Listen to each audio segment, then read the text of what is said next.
my name is Pippa. If we've not met before, then it's great to have you with us. What a joyful Sunday it's been so far. Wasn't that literally the best thing ever, seeing people get baptized? Come on, yes, so good, so good.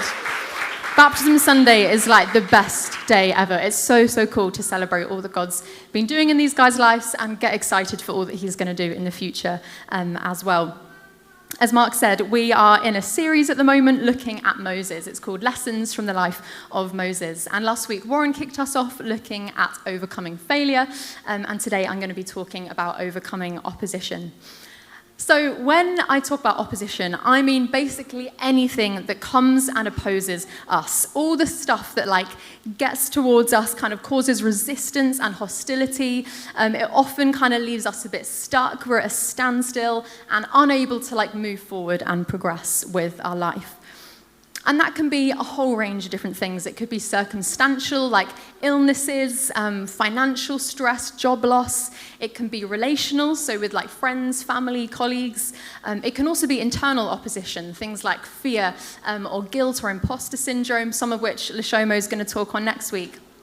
Or it can be spiritual as well. We can find that at certain times we feel kind of the enemy is particularly opposing towards us through stuff like spiritual attacks and sin and temptation. So we're going really broad as we talk about opposition today. And I'm sure you can think of maybe something in your life that just feels like a massive inconvenience, or maybe just a small thing, but is really reoccurrent and really holding you back in life. Well, if anybody can relate to that feeling, it is Moses. He is literally plunged into opposition from the minute he's born.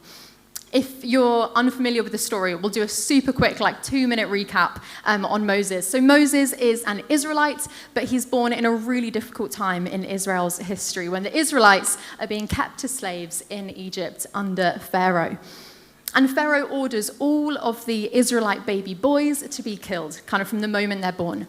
So Moses is born and his mother puts him in a basket and he floats down the River Nile and is found by Pharaoh's daughter and brought up in their Egyptian household. Then as an adult, Moses kind of grows up, he kills an Egyptian in a fit of rage, and then he goes and runs away in hiding, where he lives for the next 40 years. But after 40 years, God comes and meets with him and basically says, Moses, I want you to go back into Egypt and lead all of the Israelites into freedom. So he very reluctantly goes, and God sends these 10 plagues to try and change Pharaoh's mind, which he very reluctantly does, and then he starts leading the Israelites out of slavery. So that is where we pick up the story today, a little whistle-stop tour for you. So we're going to pick up the story in Exodus chapter 14. It will come up on the screen behind me. If you're maybe new here, perhaps you're here visiting for the baptism, we've got paper Bibles on the room dividers. If you want to grab one on your way out, please feel free. So, Exodus 14 from verse 10. As Pharaoh approached, the Israelites looked up, and there were the Egyptians marching after them. They were terrified and cried out to the Lord. They said to Moses, "Was it because there were no graves in Egypt that you brought us to the desert to die? What have you done to us by bringing us out of Egypt? Didn't we say to you in Egypt, 'Leave us alone, let us serve the Egyptians'? It would have been better for us to serve the Egyptians than to die in the desert." Moses answered the people, "Do not be afraid, stand firm, and you will see the deliverance the Lord will bring you today. The Egyptians you see today, you will never see again. The Lord will fight for you. You need only to be still." Then the Lord said to Moses, "Why are you crying out to me? Tell the Israelites to move on. Raise your staff and stretch out your hand over the sea to divide the water so that the Israelites can go through the sea on dry ground. I will harden the hearts of the Egyptians so that they will go in after them, and I will gain glory through Pharaoh and all his army, through his chariots and his horsemen. The Egyptians will know that I am the Lord when I gain glory through Pharaoh, his chariots, and his horsemen." Amazing. Cool. So I think this part of Moses' life teaches us 3 really key lessons in overcoming opposition. And lesson number 1 is to love others even when they don't love you. Definitely not easy, a little bit brutal. I think one of the things that opposition can do to us, particularly kind of relational opposition, is it can leave us feeling really incapable of loving other people. or we can become like so full of frustration that it just feels impossible to love, either like that particular person or just people generally. Like we can't show up for them, we can't love them very well. I am a younger sibling. Any other younger siblings in the room? Yes, come on. Best type of sibling to be. And me and my sister, we used to clash so much growing up. We would just argue and fall out all the time. And what my dad would make us do is we would have to sit down and write 5 nice things about the other person. And it was so petty. It was like, your hair looks nice sometimes. Or like, I quite like your outfit today. It was like bare minimum compliment we could get away with. We are best friends now, though, so maybe that's a good parenting technique if you're a parent in the room. Make your children do that. But when we were in like a state of opposition, it was so impossible to love the other person. And I really feel for Moses, because that is like exactly what he's experiencing. The Israelites are just constantly grumbling and blaming Moses. Verse 12 said, it would have been better for us to serve the Egyptians than to die in the desert. They have like nothing good to say to him at all. And as Moses like leads them out, God performs the famous miracle of parting the Red Sea and marching them out of slavery.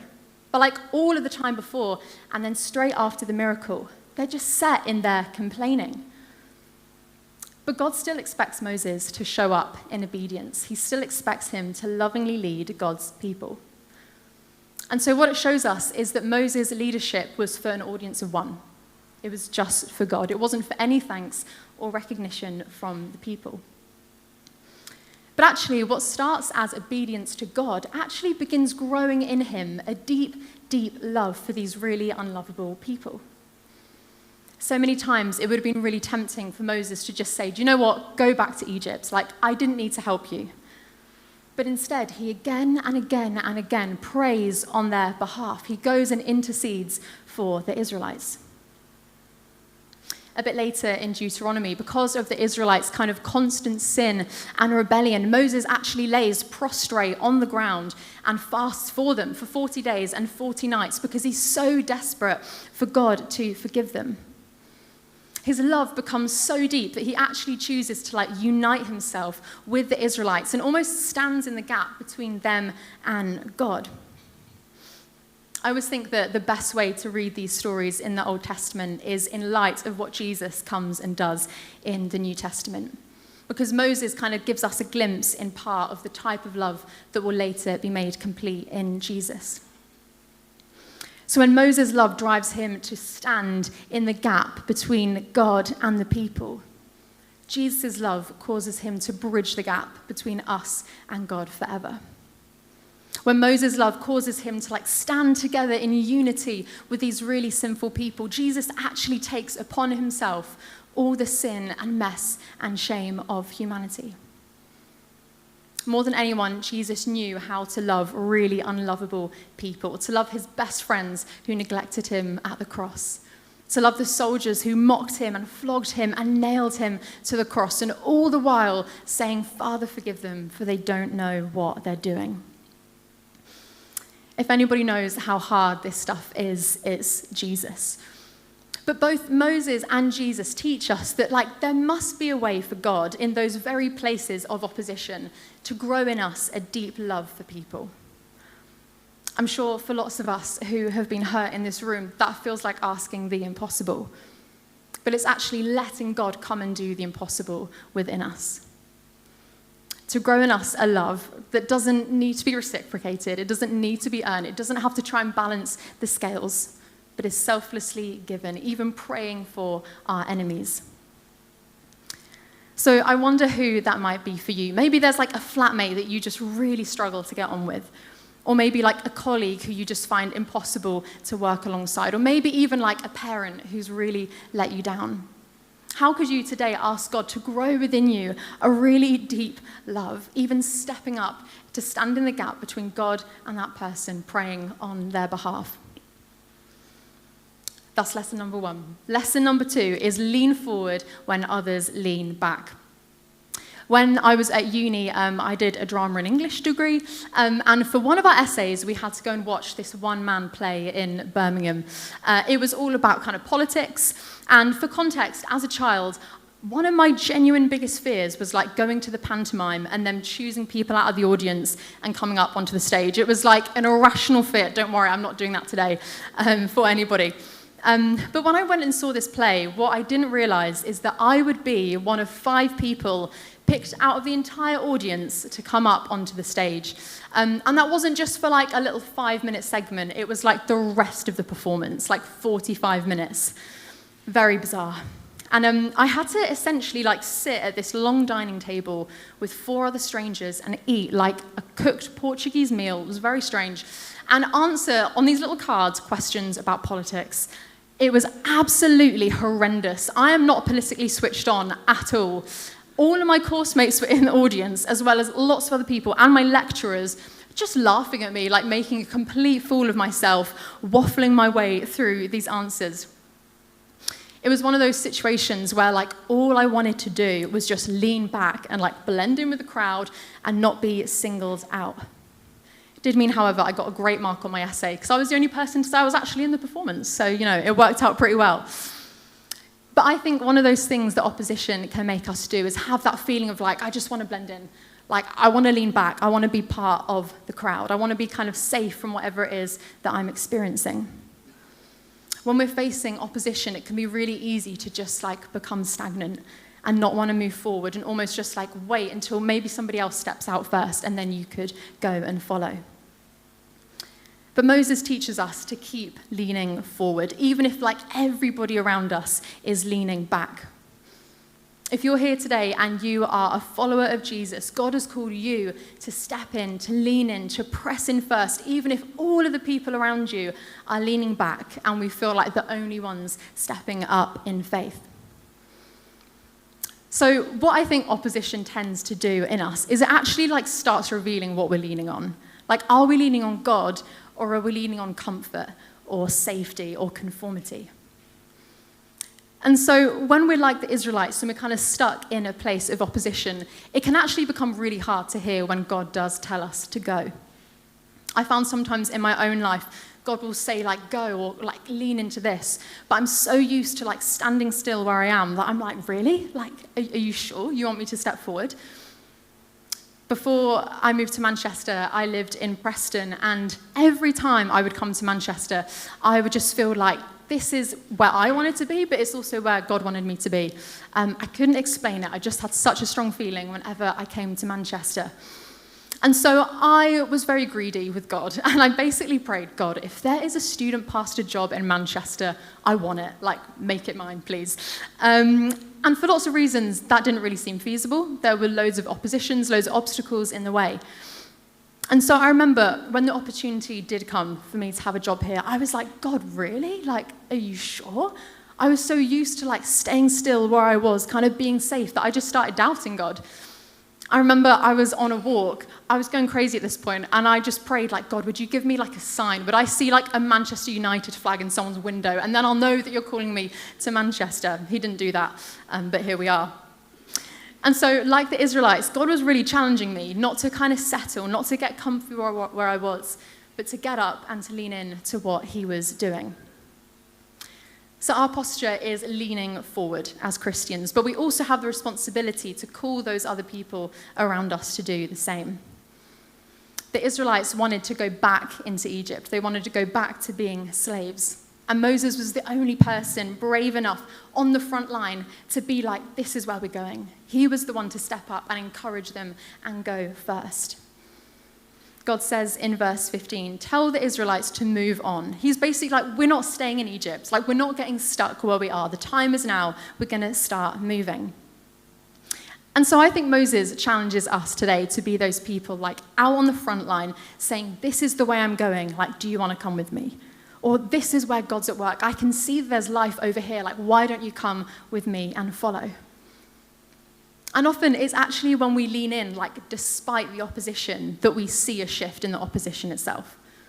It's only when the Israelites were brave enough to step up and get going that they were released out of their slavery.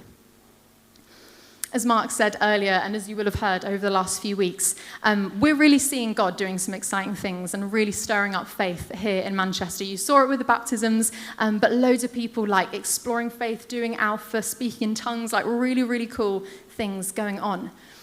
And so I believe that like the time is now. The time is now for us to lean in, regardless of like the opposition we face, because we know that that will always come. That's life, isn't it? But I really think that Jesus is saying to us as individuals and us as a church to like lean in, to go, to step forward. And it's so exciting that this has fallen on Baptism Sunday, because that is exactly what these guys have done in baptism. They have stood up in front of this whole room and they have said, I am choosing to step forward and lean into what God is doing in my life, even if I don't know exactly what that's going to look like. And so I wonder today, how might God be calling you to lean in, to be like Moses and to pick up your stuff and say, I'm actually not going to settle. I'm not going to stay here. I'm going to keep moving forward. So we've done lesson number 1, lesson number 2. The third one is to reject being a somebody so that you can be a nobody. Again, feels a little bit backwards, doesn't it? But another reaction to opposition, I think, is to almost like push the opposition away and push ourselves forward instead. I think we can find ourselves like wanting to almost prove our worth or like assert ourselves or kind of like distance ourselves from any opposition as much as we possibly can. And that would have been such an easy thing for Moses to do. Moses was born an Israelite, but he was raised as an Egyptian prince. And the ancient Egyptians were infamous for their sense of kind of like racial superiority. They took great pride in being a somebody.